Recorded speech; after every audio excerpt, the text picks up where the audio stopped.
She wasn't born into privilege, and she didn't rise through polished military academies. She had no medals pinned to a ceremonial jacket, no televised speeches to adoring crowds. But in the tangled rivers and thick mangroves of the Mekong Delta, Nguyen Thanh, known in whispered reverence as the mother of the resistance, led an army of women who would help turn the tide of the Vietnam War. Feared by her enemies, loved by her people, she shattered every assumption of what a woman could be in wartime. Her legend begins in 1920, born into poverty in Bien Tre, a quiet rural province in southern Vietnam. Life there was as harsh as the tropical sun, farming and fishing by day, survival by night, all under the shadow of French colonial rule. Nguyen Thanh, known affectionately in some records as Bah, witnessed injustice early. She saw her father's calloused hands work fields that would never belong to them. She watched French officials bark orders at Vietnamese villagers who had no voice in their own land. That bitter taste of injustice never left her. As a teenager, whispers of revolution flowed through the countryside like the very waters of the Mekong. The Viet Minh, a communist-led resistance force, was rising. Though still young and minimally educated, she listened.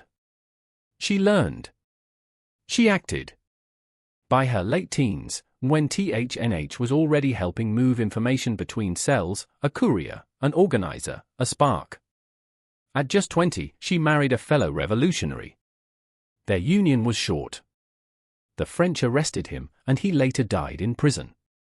It could have broken her. But instead of mourning in silence, she transformed grief into fire. She vowed to continue the fight, not only for Vietnam, but for him. When the First Indochina War erupted, she joined the Viet Minh formally. At a time when most women were pushed to the sidelines, cooking, nursing, waiting, Nguyen Thanh pushed forward. She demanded to fight. And fight she did.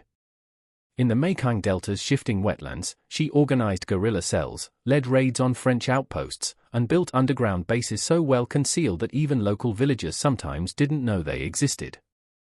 She was a master of the land, the mud, the mangroves, the water were her allies. She trained fighters not only to resist, but to survive, to vanish, to strike, and to return unharmed. She had no formal rank yet, but already she was commanding loyalty. And not just from men. She began focusing on the hidden force no one expected, Vietnam's women. Nguyen Thanh recognized a truth few commanders did: women could be warriors, not just in body, but in spirit. Where others saw fragility, she saw strength. Where others saw silence, she heard resolve. She formed what would later be known as the I Quan Toc Dai, the Long-Haired Army. It was a name both poetic and revolutionary. These women were wives, mothers, and daughters, but also intelligence operatives, supply couriers, saboteurs, and fighters. They carried coded messages hidden in hair buns and bags of rice. They dug tunnels, smuggled weapons, and patched the wounded under gunfire. They were everywhere and nowhere, cloaked in the invisibility granted to those dismissed by the enemy. Until they struck. Under Nguyen Thanh leadership, the Long-Haired Army grew in legend. In one key operation, her forces surrounded a South Vietnamese post with unarmed women who sang revolutionary songs and refused to leave. Confused and unable to use force against them, the soldiers surrendered. That's right, they captured a post with courage alone. When the 1954 Geneva Accords temporarily split Vietnam into North and South, many revolutionaries moved north to regroup. But Nguyen Thanh stayed. The South, backed by the United States, was hostile to communists. Crackdowns were severe. Torture and death were common. Still, she remained underground, rebuilding networks in the villages and rice paddies, always moving, always watching. She knew that a second war was coming. And she intended to be ready. In these quiet years between wars, she trained a new generation. She didn't just teach them to fight, she taught them to believe. Victory would not come through bullets alone. It would come through unity, strategy, and resilience. When the Second Indochina War, known globally as the Vietnam War, erupted, Nguyen Thanh was no longer just a fighter. She had become a symbol of the resistance. In 1965, she was appointed deputy commander of the National Liberation Front, making her the first female general in the history of Vietnam. She now commanded entire regions, orchestrating offensives, managing resources, and inspiring thousands, not just women, but men, too. Her knowledge of the Delta's terrain, her unmatched ability to mobilize civilian populations, and her reputation for humility and fierceness made her a pillar of the Viet Cong's southern operations. American forces, despite their advanced weaponry, often found themselves outmaneuvered by her strategies. Intelligence reports frequently mentioned her name, but they rarely understood her influence. They underestimated her. History didn't. After the war, Nguyen Thanh continued to serve in Vietnam's government, advocating for women, education, and veterans. But her heart remained with the people. She never sought fame, rarely gave interviews, and avoided the spotlight. To the women of Vietnam, she was more than a general. She was a symbol of what was possible. In a society shaped by war and hardship, she showed that a girl born in a fishing village could rise to lead armies, topple empires, and reshape her nation. She passed away in 1992. But her story endures, in songs, in stories, and in the hearts of those who believe that resistance has many faces, and one of them has long hair and fire in her eyes. Nguyen Thanh was a quiet revolution wrapped in rice fields and rebellion. She was the heartbeat of Vietnam's resistance and proof that war is not only fought with weapons, but with spirit, sacrifice, and the relentless will to change the future. She didn't ask for recognition. But now that you know her story, ask yourself, what would you fight for? In the shadow of war, she moved like a whisper, one step ahead of arrest, 2 steps deeper into revolution. Using false names, hiding in safe houses, and weaving a network of loyal villagers, Nguyen Thanh, known by many as BANH, kept the revolutionary flame alive when others would have given up. She wasn't just a commander hiding in bunkers. She lived among the people. Ate their food. Walked their trails. Shared their grief. Her resilience was forged in hardship, her authority born not from fear but love. And as the storm of American involvement grew darker, she stood calm and ready. She had seen foreign powers come and go, the French, the Japanese, the Americans.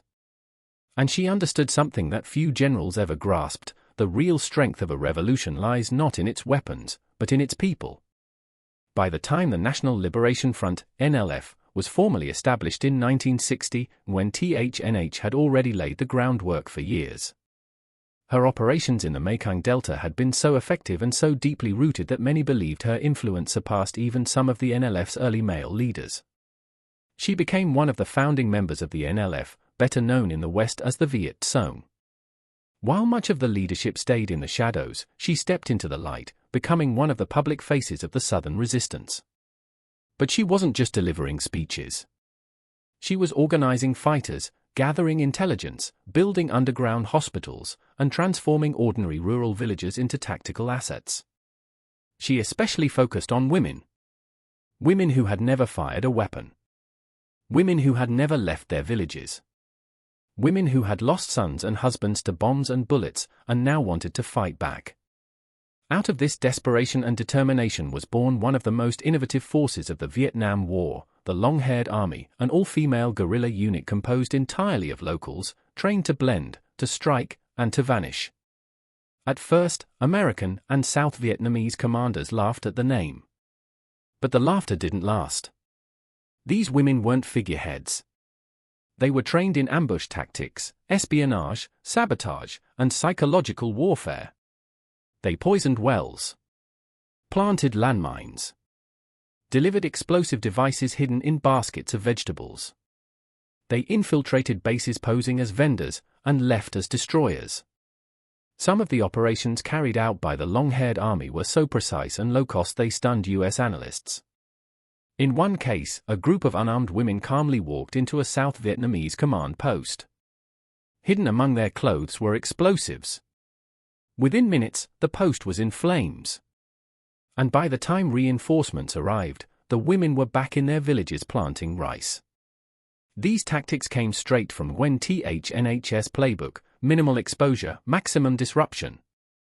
Always use what the enemy overlooks, like the assumption that a woman couldn't kill you.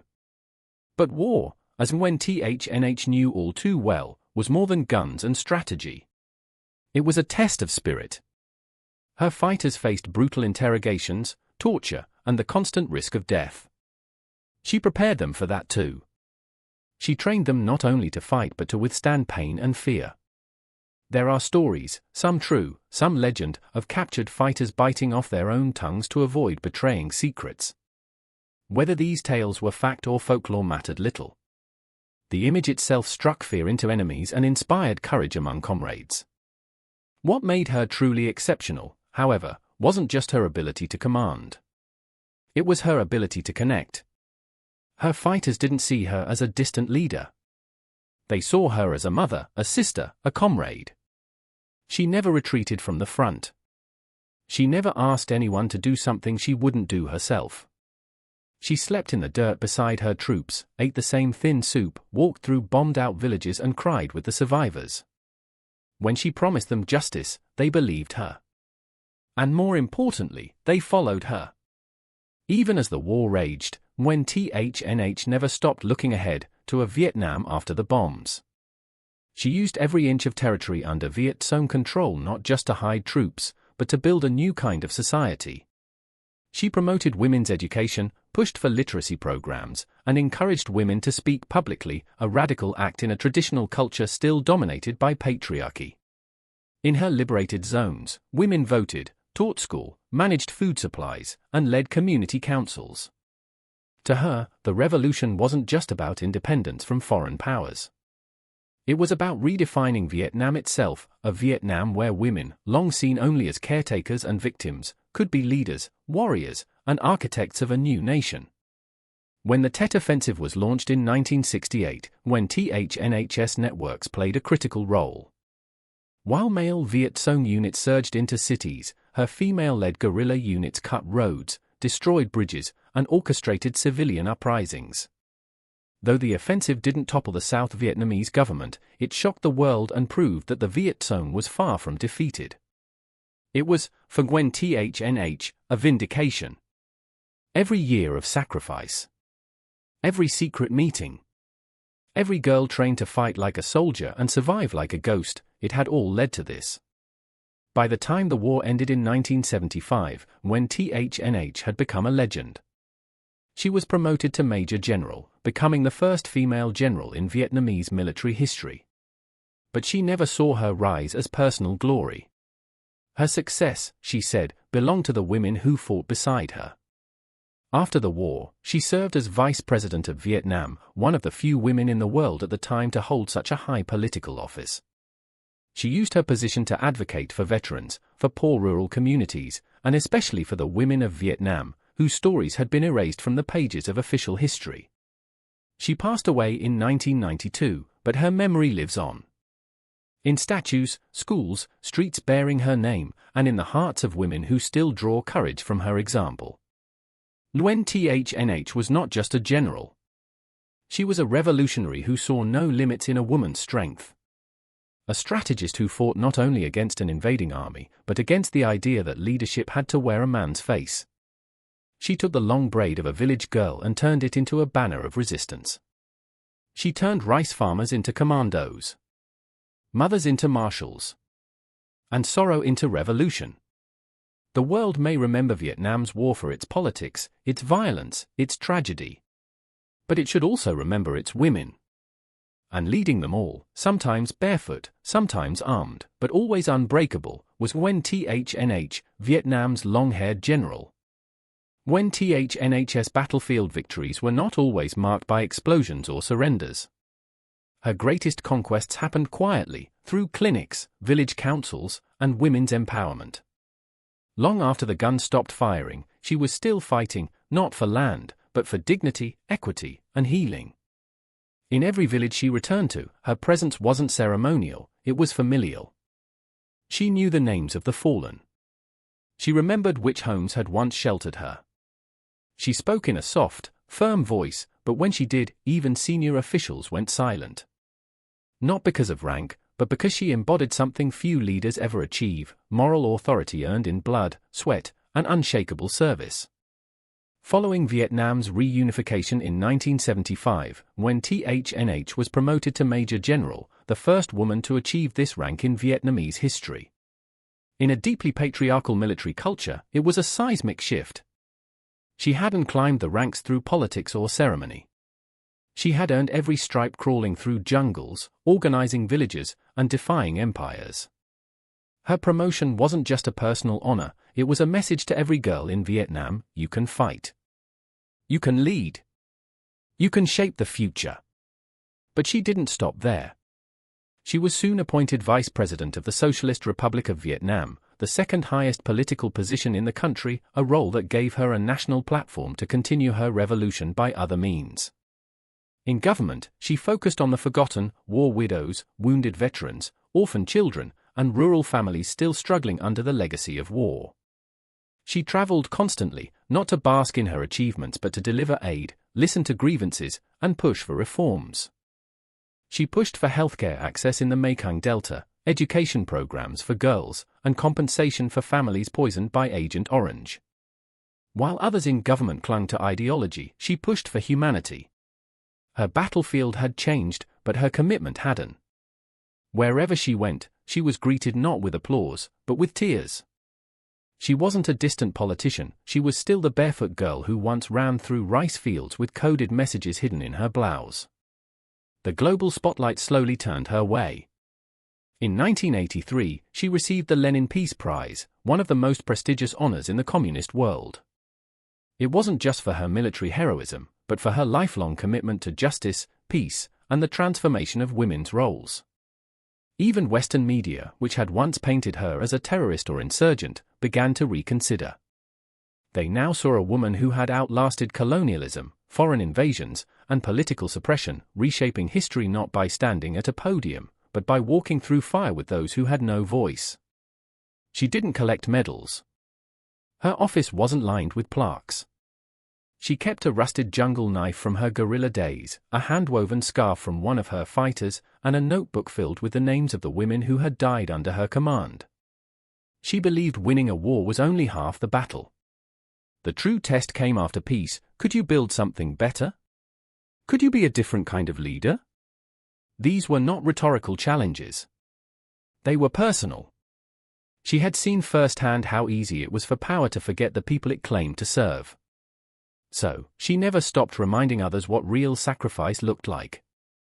In 1992, when THNH passed away after a long illness, the news spread through Vietnam like a thunderclap.